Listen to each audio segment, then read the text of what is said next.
Well, earlier I spoke to US Congressman Mike Johnson, who's a Republican representative for Louisiana's 4th Congressional District, and he's vice chairman of the House Republican Conference. Well, it's important to note, I think, what we've achieved here. It will be a small majority, but this is only the third time in the last 70 years that the American people have changed the House of Representatives from Democrat to Republican control.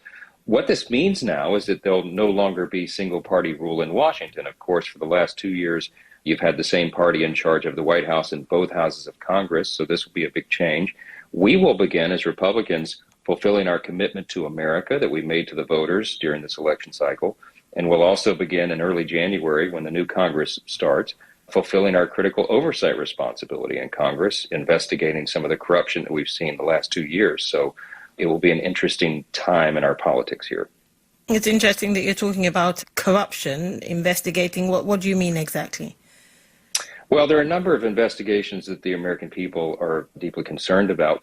The administration's disastrous Afghanistan withdrawal, misuse and abuses within our Department of Justice and our FBI, Hunter Biden, of course, the president's son, and the scandals related to him. So there are a lot of questions that Congress has a constitutional responsibility to ask and to seek accountability, and we intend to do a lot of that work.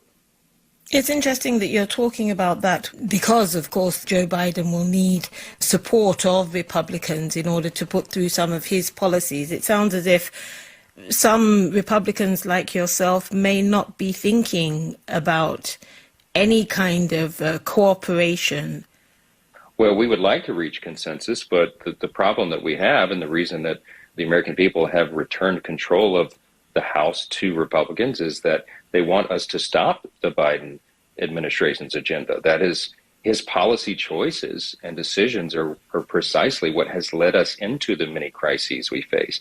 Our inflation, our cost of living, our energy crisis, our illegal immigration crisis, our crime crisis.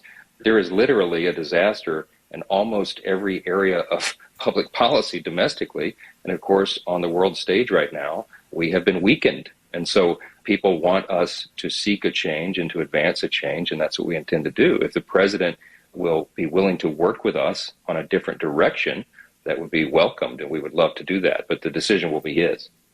However, there are some who argue that it's Joe Biden's predecessor who created quite a few of the problems that you cited, and that it is Donald Trump who, in fact, should, even within the Republican Party, bear some of the blame for the red wave that was predicted not happening. Yet I know that you received support from Donald Trump. Are you confident that having Donald Trump still in the forefront of the Republican Party is the way to go?